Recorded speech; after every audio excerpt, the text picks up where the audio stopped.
आज पढ़ेंगे प्रश्नावली 6.2 का क्वेश्चन नंबर 5। तो 5वां क्वेश्चन क्या है, आकृति 6.20 में डी ई समांतर है ओ क्यू और डी एफ समांतर है क्यू आर।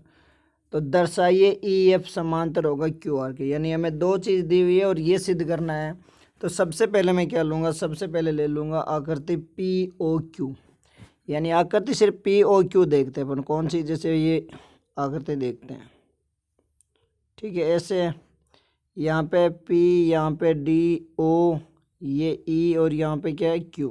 यानी सबसे पहले मैं लिखूँगा त्रिभुज POQ में। तो सबसे पहले जो दिया हुआ वो लिख लेते हैं। दिया हुआ क्या है, दिया है, क्या दिया हुआ है इसमें, सिर्फ POQ में अगर देखो तो दिया हुआ है DE समांतर है OQ, ठीक है। यानी DE ये समांतर किसके, OQ, इसके समांतर है। अगर देखो अगर ये समांतर है तो परमेय 6.1 लगाऊंगा। यानी यदि डी ई समांतर है ओ क्यू तो परमेय 6.1 से, परमेय 6.1 से, परमेय 6.1 कहता है किसी भी त्रिभुज, मान लो जैसे ये कोई त्रिभुज है, कौन सी, पहले भी बता चुका हूँ, थोड़ा सा रिवीजन करवा देता हूँ। मान लो कोई त्रिभुज है, ये ए, ये बी सी और इसमें एक डी। अगर ये दोनों समांतर है डी ई और ई बी, यानी यदि डी ई समांतर है बी सी, तो परमेय 6.1 से क्या लिख सकते हैं, परमेय 6.1 से लिख सकते हैं ए डी बट्टा डी बी बराबर होगा किसके, ए ई बट्टा सी। यानी अगर किसी त्रिभुज में दो, एक भुजा के समांतर कोई भुजा खींचो तो ये दोनों भुजा क्या होती है, समानुपाती होती है, यानी एक अनुपात में होती है, ठीक है। तो इसमें मैं क्या लिख सकता हूँ, इसमें ये देखो अगर ये समांतर है तो पी ई बट्टा ई क्यू बराबर किसके होगा, पी डी बट्टा डी ओ। यानी मैं लिख सकता हूँ पी डी बट्टा डी ओ बराबर किसके, पी ई बट्टा ई क्यू, और इसको दे देता हूँ समीकरण 1, ठीक है। अब मैं ले लेता हूँ इस साइड वाली त्रिभुज, कौन सी, पी ओ आर, यानी पी ओ आर ले लेता हूँ, ये जो बची हुई त्रिभुज वो, यानी त्रिभुज पी ओ आर में, ठीक है। पी ओ आर कैसी है, ऐसे त्रिभुज बन रही है। अगर मैं पी ओ आर बनाऊँ तो ये कुछ ऐसे बन रही है, यही बन रही है। यहाँ पे P है, ये D है, ये O है, ये R है और ये F है। इसमें दिया हुआ क्या है, दिया है, सबसे पहले जो दिया है वो लिख लेंगे। इसमें दिया हुआ है DF समांतर है किसके, OR के, OR किसके समांतर है, OR। यानी ये और ये दोनों समांतर है तो परमेय 6.1 ही लगाऊंगा। अगर समांतर दिया हुआ है तो परमेय 6.1 लगाते हैं, और समांतर नहीं दिया है, अनुपात बराबर दिया है तो क्या करते हैं, परमेय 6.2 लगाते हैं, जो एक का उल्टा होता है। परमेय 6.1 से मैं क्या लिख सकता हूँ, अगर ये समांतर है तो ये बट्टा ये, यानी पी डी बट्टा डी ओ किसके बराबर होगा, पी एफ बट्टा एफ आर, और इसको दे दूंगा समीकरण नंबर 2। बस यही है। अब क्या है, समीकरण 1 और 2 से क्या लिखूंगा मैं, समीकरण 1 व 2 से, समीकरण 1 व समीकरण 2 से।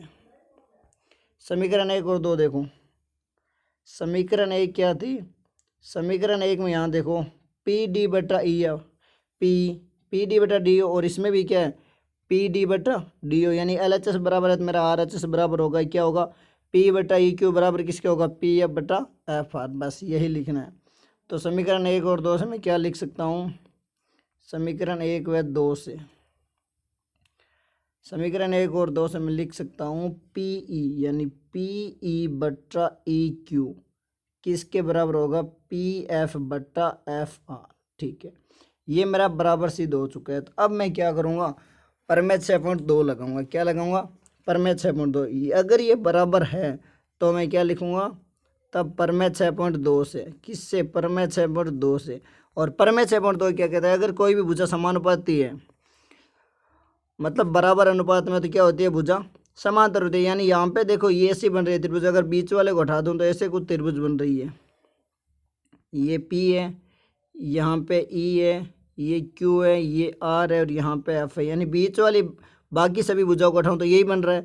अगर ये अनुपात बराबर है तो ये भुजा समानुपाती होती है ना, ये दोनों, यही तो कहता है परमेय 6.2। यानी इससे मैं क्या लिख सकता हूँ, परमेय 6.2 से EF समांतर होगा QR से, और यही अपन को सिद्ध करना था। यानी हैंस प्रूफ सिद्ध हो गया मेरा। बस तो इसमें क्या करना है, परमेय 6.1 और परमेय 6.2 दोनों लगाने, ठीक है। अब करते हैं क्वेश्चन नंबर 6। क्वेश्चन नंबर 6 में क्या है, आकृति 6.21 में क्रमशः ओ पी ओ क्यू और ओ आर पर स्थित बिंदु ए बी सी इस प्रकार है कि ए बी समांतर पी क्यू और ए सी समांतर है पी आर, तो दर्शाइए बी सी समांतर होगी क्यू आर। ठीक है, इसमें भी वही, पहले पर मैं 6.1 लगाऊंगा, फिर दोनों को बराबर रख के पर मैं 6.2 लगाऊंगा। ठीक है, सबसे पहले मैं क्या लेता हूँ, त्रिभुज ले लेता हूँ। कौन सी? सबसे पहले जो दिया है वो लिख लेंगे, फिर क्या करेंगे, त्रिभुज पी ओ क्यू में क्या करूँगा, त्रिभुज पी ओ क्यू में। अब देखो सिर्फ पी ओ क्यू देखने, बाकी अपने कोई मतलब की नहीं है, तो क्या करते हैं, पी ओ क्यू कुछ ऐसी है, ऐसे बन रही है। यहाँ पे ये मान लेते हैं मैं पी, ये ए, ये ओ, यहाँ पे बी और यहाँ पे क्यू, ऐसी कुछ बन रही है। और इसमें दिया हुआ क्या है, इसमें दिया है,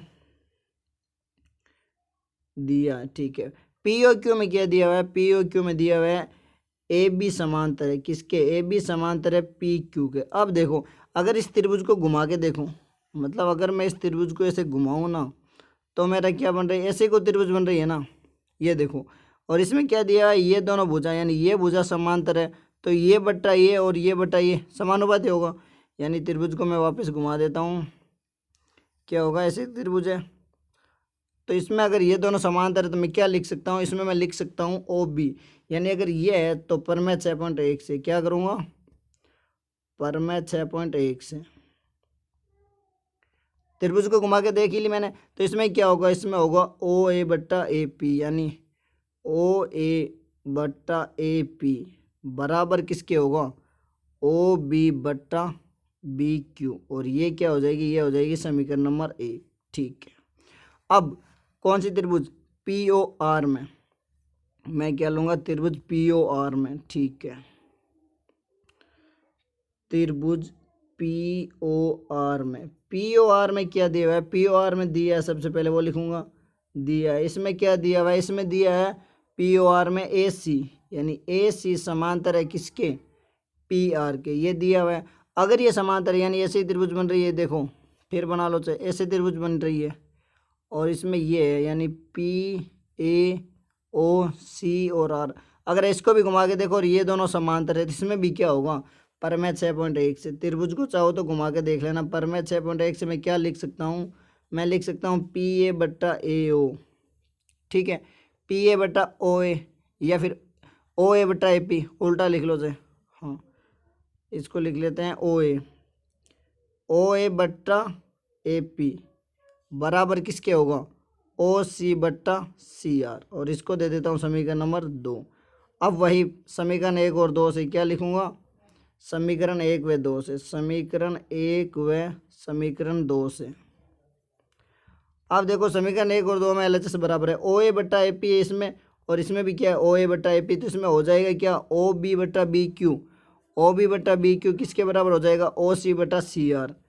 यानी 1 और 2 से मैं क्या लिख सकता हूँ, मैं लिख सकता हूँ ओ बी बट्टा बी क्यू बराबर किसके, ओ सी बट्टा सी आर, यही हो जाएगा।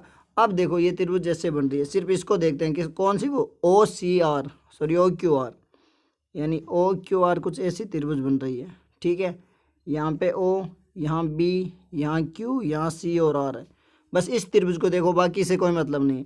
अगर इसमें ओ बी बट्टा बी क्यू और ओ सी बट्टा सी आर बराबर है, तो पर मैं 6.2 से क्या लिख सकता हूँ, पर मैं 6.2 से लिख सकता हूँ ये दोनों क्या है, समांतर है। यानी मैं क्या लिख सकता हूँ, यदि ये तो मेरा सिद्ध हो गया बराबर है, तो मैं क्या लिखूँगा, यदि ओ बी बट्टा बी क्यू बराबर है ओ सी बट्टा सी आर, तो पर मैं 6.2 से, पर मैं 6.2 से मैं क्या लिख सकता हूँ, मैं लिख सकता हूँ कि बी सी समांतर होगी किसके, क्यू आर के। और क्यों होगी, क्योंकि पर मैं 6.2 यही बताता है, तो बस हैंड्स प्रूव, और यही सिद्ध करना था। यानी कुल मिला के 6.2 में मेन चीज़ 2 ही ध्यान रखनी है, पर मैं 6.1 और पर मैं 6.2, बस पर मैं 6.1 और पर मैं 6.2 अगर आता है तो अच्छी बात है, वरना ये प्रश्नावली नहीं हो सकती। और पर मैं 6.1 और 2 आता है तो अच्छी बात है, और नहीं आता है तो मैंने इसके अलग से वीडियो बना रखे हैं, वो आप जाके देख सकते हो। पर मैं 6.1 का एक अलग वीडियो और 2 का अलग वीडियो है।